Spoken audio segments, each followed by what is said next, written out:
अस्सलामुअलैकुम बिस्मिल्लाहिर्रहमानिर्रहीम।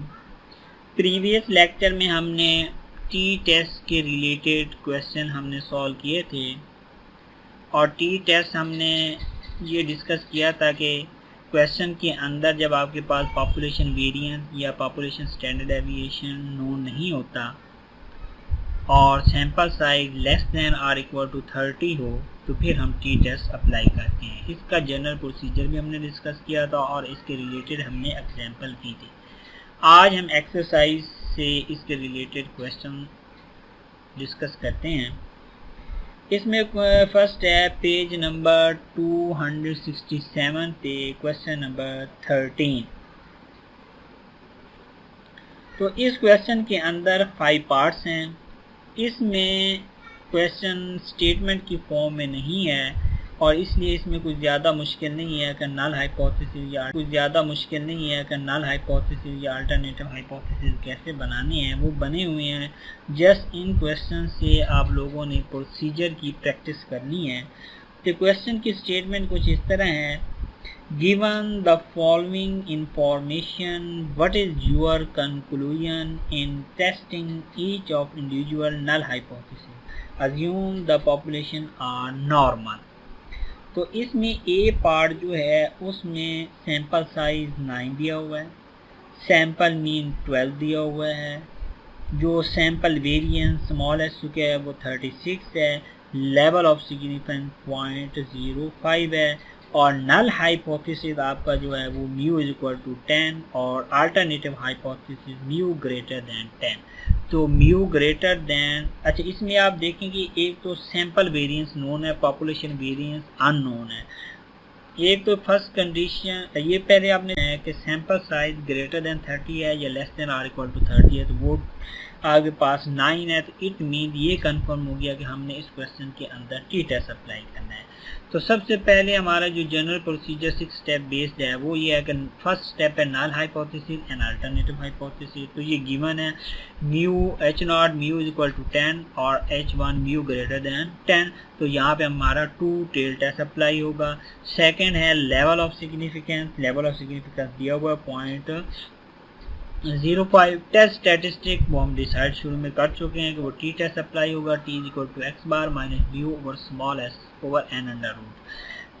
इसके बाद है कंप्यूटेशन में हमने क्या करना है कि हमारे पास एक्स बार की वैल्यू दी हुई है 12 माइनस म्यू आपके पास दिया हुआ है 10, एक्स बार 12 है और म्यू आपके पास 10 है। स्मॉल एस जो आपके पास है वो 36 का अंडर रूट आ जाएगा क्योंकि वो वेरिएंस दिया हुआ है, लेकिन यहाँ पे आप लोगों ने स्टैंडर्ड डेविएशन अप्लाई करना है और divide by N under root. तो एन आपके पास 9 है तो 9 का भी अंडर रूट। तो इसको हम सिंप्लीफाई करेंगे तो हमारे पास रिजल्ट जो टी का आएगा वो 1 आएगा।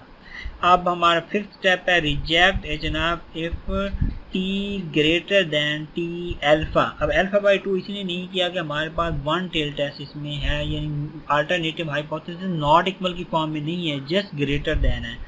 तो इसीलिए T alpha into N minus 1। तो अल्फा हमारे पास कितना है 0.05। अगर यहाँ पे हमारे पास alternative hypothesis mu not equal to 10 होता तो यहाँ पे हमारा टी अल्फा बाई 2 आता, तो फिर हम 0.025 में देखते। अब हमारे पास चूँकि 1 टेल टेस्ट है तो इसलिए अल्फा ही रहेगा। तो अब आपके पास जो टेबल की वैल्यू वो फर्स्ट कॉलम में आप लोगों ने 8 के पैरेलल फर्स्ट रो में देखते हुए आपने दोनों की देखना है, कॉलम और रो को मद्देनजर रखते हुए जो वैल्यू आती है वो आपके पास टेबल में आती है 1.860। तो अब आपके पास आप लिख रहे हैं रिजेक्ट एच0 if T calculated value mean के 1, अगर वो 1.86 से ग्रेटर है तो रिजेक्ट एच0 अदरवाइज एक्सेप्ट। तो हमारा यहाँ पे हाइपोथेसिस एक्सेप्ट एच0 हो रहा है, या इसको बुक ने लिखा है डू नॉट रिजेक्ट, तो वो भी आप लिख सकते हैं डू नॉट रिजेक्ट एच0 और एक्सेप्ट भी आप लिख सकते हैं। तो इस तरह ये हमारा फर्स्ट पार्ट कंप्लीट हो जाता है। बी पार्ट में हमारे पास जो एन है वो 16 है, सैंपल मीन 13 है, स्मॉल एस स्क्वायर 64 है, लेवल ऑफ सिग्निफिकेंस 0.05 है। नल हाइपोथेसिस जो है mu equal to 10, alternative hypothesis mu not equal to 10। तो प्रीवियस जो हमने स्लाइड पे जो यानी ये पार्ट किया था उसमें और इसमें फ़र्क ये है कि इसमें हमारे पास 2 टेल टेस्ट अप्लाई होना है। तो बाकी आपके पास प्रोसीजर सिंपल है। फर्स्ट स्टेप है null hypothesis and alternative hypothesis, वो है mu equal to 10, mu not equal to 10। Level of significance आपको दिए हुआ 0.05। टेस्ट स्टैटिस्टिक हमारा टी अप्लाई होना है। कंप्यूटेशन में हमने तमाम वैल्यूज पहले लिख के फिर टेस्ट स्टैटिस्टिक के अंदर वैल्यू को पुट करेंगे तो हमारे पास जो रिजल्ट आ जाएगा वो 1.15 है। तो ये चूँकि 2 टेल्ड है तो इसके हमने मॉड वैल्यू ले लिया। मॉड वैल्यू का फ़ायदा ये होता है कि अगर नेगेटिव वैल्यूज आ गई है तो आपके पास ये पॉजिटिव वैल्यू बन जाती है, अगर पॉजिटिव है तो पॉजिटिव ही रहती है। इसके बाद है reject H0 if T calculated value greater than or equal to T table value. अब यहाँ पे देखिए T alpha into n minus 1 नहीं लिखा बल्कि T alpha by 2। Alpha by 2 इसलिए कि 2 टेल टेस्ट है। तो अब हम 0.0255 रो में देखेंगे और कॉलम में n-1 मीन के n 16 है तो n-1 की तरह समझे 15।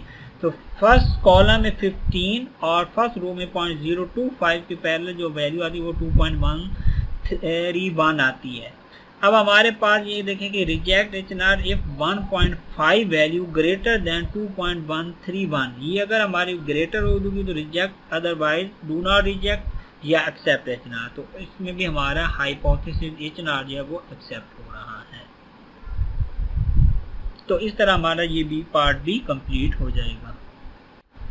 इस क्वेश्चन का सी पार्ट प्रीवियस स्लाइड पे से शुरू होता है। इसमें भी आप देखें कि सी पार्ट में n आपके पास 16 है, सैंपल मीन 11 है, सैंपल वेरिएंस 81 है और यहाँ पे लेवल ऑफ सिग्निफिकेंस चेंज हो गया है वो 0.01 है। और नल हाइपोथेसिस आपके और alternative hypothesis mu greater then 10 है। तो इसमें भी आपके पास 1 टेल टेस्ट अप्लाई होना है।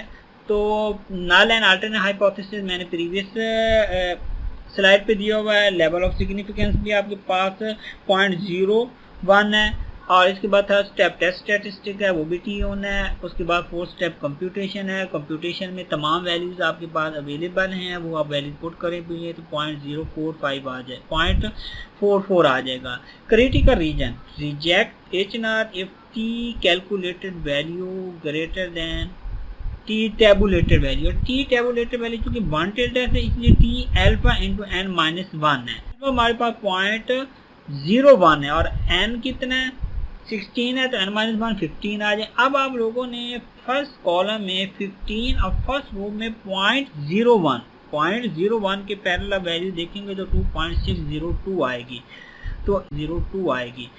तो इसमें भी आपका हाइपोथेसिस बेसिकली एक्सेप्ट हो रहा है या डू नॉट रिजेक्ट H0 हो रहा है क्योंकि आपके पास जो कैलकुलेटेड वैल्यू वो ग्रेटर देन टेबुलेटेड वैल्यू नहीं है। तो सी पार्ट भी हमारा इस तरह कंप्लीट हो जाएगा। अब डी पार्ट में आपके पास n 25 है, सैंपल मीन 8 है, सैंपल वेरिएंस 64 है, लेवल ऑफ सिग्निफिकेंस 0.01 है, नल हाइपोथेसिस है mu greater than or equal to 10, alternative hypothesis mu less than 10।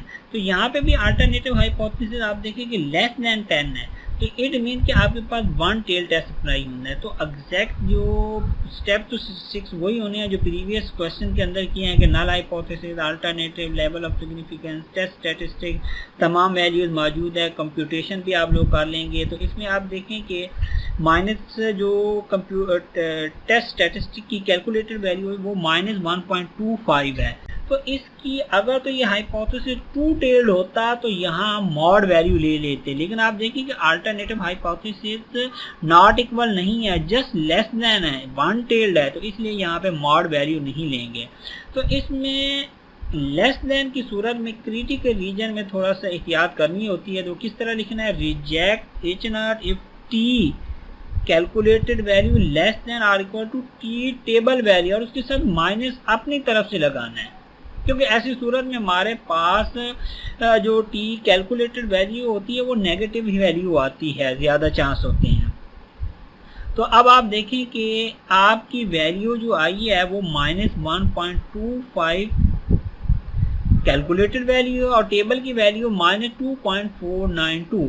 अब आप कह रहे हैं कि हम H0 रिजेक्ट उस वक्त होगा अगर हमारे पास -1.25 लेस देन है -2.492। तो ऐसी बात नहीं है, क्योंकि माइनस में जो छोटी वैल्यू होती है वो बेसिकली बड़ी होती है। तो हमारे पास यहाँ पे भी डू नॉट रिजेक्ट H0 या एक्सेप्ट H0 हो जाएगा। इसी तरह आप लोगों ने ई पार्ट भी कर लेना है, वो भी कोई मुश्किल नहीं है, वो टू टेल टेस्ट के रिलेटेड है, बाकी सिंपल प्रोसीजर है। उसका प्रोसीजर एग्जैक्ट जैसे हमने बी पार्ट किया है ई पार्ट का, वैसे आप वो नेक्स्ट वैसे स्लाइड पे कम्प्लीटली सॉल्व भी है। तो इस तरह ये क्वेश्चन हमारा कंप्लीट हो जाता है। अब आप देखें कि क्वेश्चन नंबर 14 ये पेज नंबर 268 पे दिया हुआ है। इसकी स्टेटमेंट आप नोट कर लें। A sample of 12 jars of peanut butter was taken from a lot, each jar being labeled 8 ounces net weight in ounces are 8.2, 8.0, 7.6, 7.6, 7.7, 7.5, 7.3, 7.4, 7.5, 8.0, 7.4, 7.5. Test whether these values are consistent with a population mean of 8. Assume that the weight are normally distributed. तो ये question की statement है। इस question में बताया गया है कि एक सैंपल है 12 जार्स का, और वो जार जो हैं वो पीनट बटर की हैं। वो एक लॉट यानी एक काफ़ी सारे जो जार्स हैं उनमें से ये 12 जार्स लिए गए हैं। Each jar being labelled 8 ounces, और हर जार के ऊपर जो उनका जो नेट वेट है वो 8 ounces है। The individual weight in ounces are, लेकिन जब अगर हम उन इंडिविजुअली उन 12 जार्स की हम वेट करें तो जाहिर है कि उसमें थोड़ी बहुत चेंजेस हैं कि किसी जार के अंदर 8.2 ounces है, दूसरे जार के अंदर 8 ounces है, तीसरे जार के अंदर 7.6 ounces है। तो इस तरह उनके ऊपर ounces है। जनरली जो लिखा जा रहा है वो 8 ounces है, लेकिन हमने वो बहुत सारे जार जो कंपनी प्रोड्यूस कर रही है उसमें से ये जो एक लॉट है उसमें से हमने 12 जार पिक किए और उनका वेट किया, और वो वेट ये जो डेटा दिया हुआ है ये इस फॉर्म में है। अब जो टेस्ट करना है, test whether these values are consistent with the population mean of 8। तो इस तरह के क्वेश्चन में नॉर्मली आपके पास 2 टेल टेस्ट अप्लाई होता है। और इस क्वेश्चन के अंदर जो पहले हम बात करते हैं कि हम सबसे पहले टेस्ट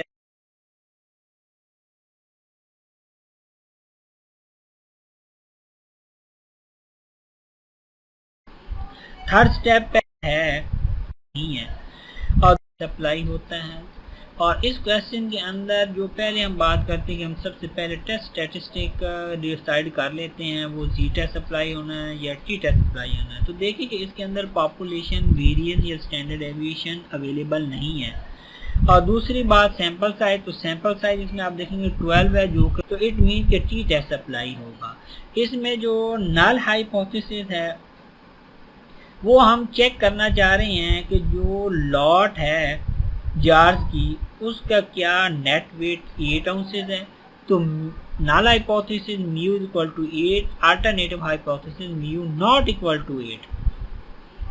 थर्ड स्टेप पे अल्फा लेवल ऑफ सिग्निफिकेंस वो 5%, वो 0.05 आएगा।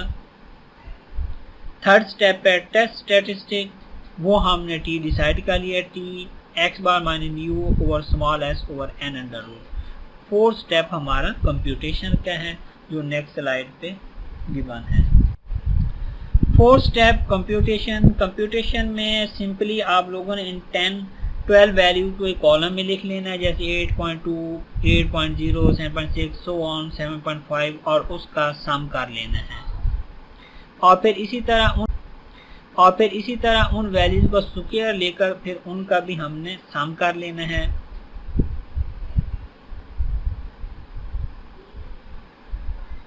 तो x कॉलम का सम जो है वो है 91.7। तो इस तरह x बार आएगा summation x over n 91.7 divided by 12, तो वो 7.64 आ जाएगा। स्मॉल s का फार्मूला है under root 1 over n minus 1 into summation x square minus summation x whole square divided by n। जो पहला है समीशन x स्क्वायर, ये x स्क्वायर की कॉलम का सम है, और दूसरा जो समीशन x होल स्क्वायर है, ये जो समीशन x 91.7 आया है इसका स्क्वायर है। तो इस तरह आप इसको सारे को सॉल्व करेंगे तो फाइनल रिजल्ट आपके पास, पहले आप लोगों ने स्क्वायर लेना है, फिर 12 पे डिवाइड करना है और उस वैल्यूज को आप लोगों ने 701.61 से माइनस करना है, फिर उसको 11 का रूट लेना है। तो इस तरह आंसर आपके पास 0.25 आ जाएगा, 0.28 आ जाएगा। इसके बाद आप और इसकी हमारे पास मॉड वैल्यू हमने लेनी, सॉरी, अब आपके पास x बार की वैल्यू भी आ गई है, s की वैल्यू भी आ गई है, म्यू क्वेश्चन के अंदर अवेलेबल है 8, n भी आपको पता है वो 12 है। तो इन वैल्यूज को हम t स्टेटिस्टिक के अंदर पुट करेंगे तो रिजल्ट आएगा -4.45। अब चूंकि हमारे पास ये हाइपोथेसिस टू साइडेड हाइपोथेसिस है, इसमें टू टेल टेस्ट अप्लाई होना है, तो इट मीन कि आप लोगों ने इसकी मॉड वैल्यू लेनी है। तो ये आपके पास आ जाएगा, माइनस खत्म हो जाएगा 4.45। इसके बाद आपके पास critical region, reject H0 if t mod greater than or equal to t tabulated value. t tabulated value क्या है, t alpha by 2 into n minus 1, यानी t अल्फा बाई 2 आ जाएगा 0.025 और n माइनस 1 आ जाएगी 11। तो t टेबल के first column में 11 values और फर्स्ट रो में 0.025 के पैरेलल जो आपके पास वैल्यू आती है वो है 2.201। तो ये आपके पास टेबल की वैल्यू आ जाएगी। अब आप क्या कह रहे हैं कि अगर आपके पास जो कैलकुलेटेड वैल्यू 4.45 वो हाई टेबल वैल्यू से ग्रेटर है तो रिजेक्ट, यस वो ग्रेटर है तो it mean reject H0। Hence we conclude that the given values are not